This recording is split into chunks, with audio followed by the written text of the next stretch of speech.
Now look, there's nothing new about a guidebook to Bath. So where is yours different to all the rest that fill the library? Well, I wrote the book for me, really, because when I visit a new city, I am torn between going to the museum to learn the city's story and walking it to experience and see how it all fits together. And this book is for the first time, it lets you do both at the same time. I hadn't realised how noisy those tour buses are. Yes, because it's a book, but it's not a book. It's something you don't read, it's something you listen to, right? Yes, that's right. And so it frees you up to just walk the city and experience it firsthand while I am telling you all the many fascinating stories that make up Bath's essential story. So you had to sit down and record, 4.5 hours worth? Yeah, it's 4 hours, 20 minutes is the narration, and it's split up over 8 chapters. And am I right in thinking it could have been a bit longer? Yeah, I was so excited about it that at one point, the route is now 8.5 miles, but at one point it was nearly 12 miles. But the promise I made was that you can do it in a day, and so with many a yelp of pain, I whittled it down to 8.5 miles. Now, you're a walker yourself, aren't you? Yes, I'm walking all the time. Something you enjoy doing? Yes. Have you actually worked out how many steps are involved in 4.5 hours? It's more than 15,000, but I haven't done the calculation. It sort of depends on how tall you are. Now, obviously, you can stop it at any time. You don't have to do it all in one day. Absolutely, that's right. And you can just press pause and browse the shops or go look at something that you want to do, and you can pick it up right from where you started. And I do let you know when we're at the quarter, half, and 3/4 way points, so that you can take a break. The idea is that my ideal walker would be somebody who arrives in Bath, sees that it's amazing, wants to know the story, but has done no research. And this way you just can plug in your earphones, press play and go. 2 questions. How long did it take you to research all of this? Because it's a mammoth undertaking. And the second one is, how well do you know Bath? Have you got favourite points or stories of history and architecture? I think so I'm born in Canada, so I moved here in 2012.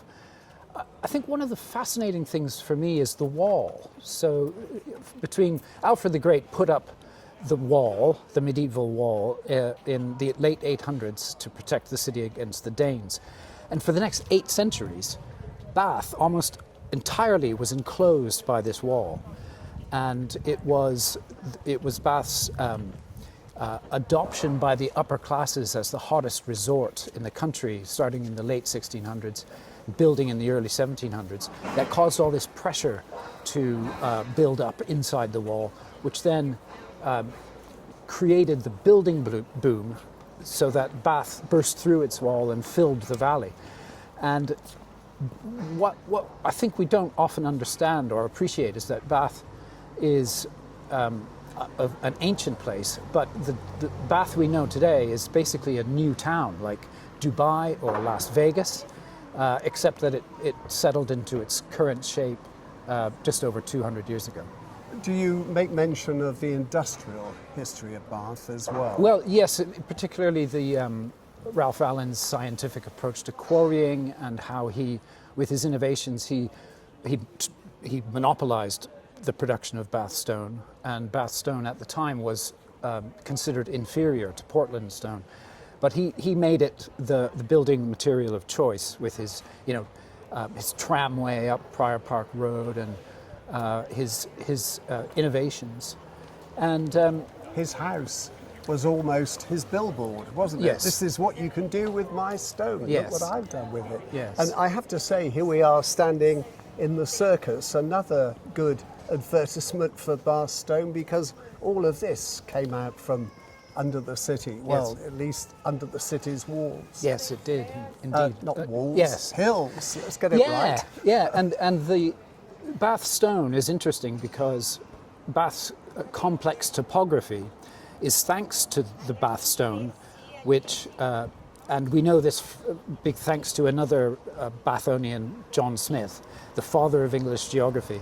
So the hills around Bath, the downs, are the top layer is great oolite limestone or Bath stone, and that we talk about this in the book. That prevented millennia of torrential glacial runoff from eroding the tops of the hills, but it scooped out the river valley, which is why Bath sits at the bottom of a steep river valley. In its lovely little basin. Yeah. Slip of the tongue, I think you said father of geography, but we're talking geology. Yeah, aren't we? beg your pardon. Father of English geology.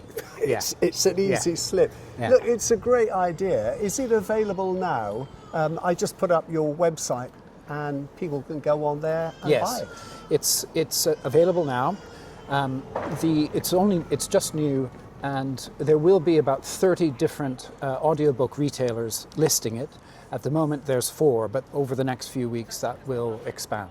Are you going to do this again somewhere else? Are you off to Bristol? I am looking at Bristol, yeah. Oh. It won't be it won't be quite the same because Bristol's a much bigger place, not quite as easy. I mean, Bath is perfect for exploring the whole city in a day. Yeah. But I'm thinking of concentrating on the waterfront and the Bristol's interesting role in the age of discovery. A stroll around the waterfront, Yeah. the floating harbour, I'm sure, Yeah.